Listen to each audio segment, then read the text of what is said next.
We have to start with Biden's White House press secretary, Karine Jean-Pierre.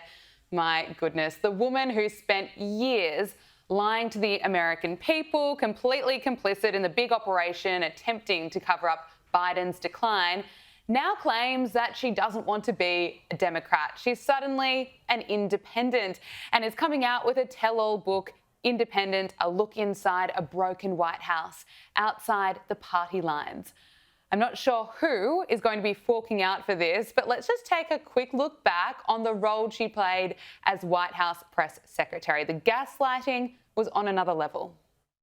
He is as sharp as ever, as I have known him to be in my engagement and my experience with him. Oh, how many times were we told that? And remember when she tried to pretend the videos of Biden looking increasingly terrible were cheap fakes and disinformation? There seems to be a sort of rash of videos that have been edited to make the president appear especially frail or mentally confused. I'm wondering if the White House is especially worried about the fact that this appears to be a pattern that we're seeing more often. Yeah, and I think you all have called this the cheap fakes video, and that's exactly what they are. They are cheap fakes video.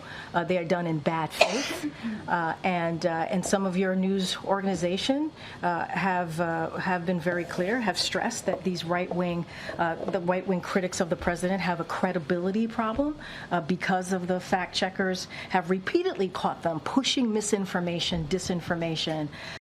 And she still pretends that she wasn't part of one of the biggest political scandals of all time, the Biden cover-up. But just like Jake Tapper, who was also part of that cover-up and is still pretending that he wasn't really and is now profiting from that, Karine Jean-Pierre has found herself a book deal where this time she'll apparently be telling you the truth.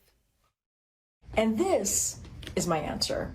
And what I mean by that is, in an era of misinformation, disinformation, the regressiveness of social policy, what we're seeing currently right now, what I have decided to do, and I really have thought long and hard about this, is to follow my own compass.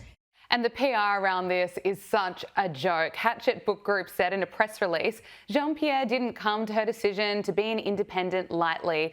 She takes us through the 3 weeks that led to Biden's abandoning his bid for a second term and the betrayal by the Democratic Party that led to his decision.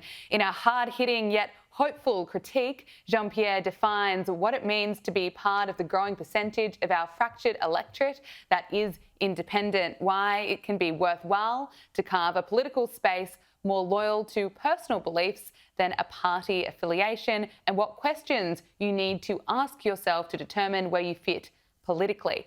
I mean, come on. Karine Jean-Pierre has no credibility. She's likely going to be getting the knives out. She might name some names in this book and then make a few dollars. But isn't it interesting that after working for Obama and Biden, she's now urging Americans to essentially follow her and abandon the Democrat Party?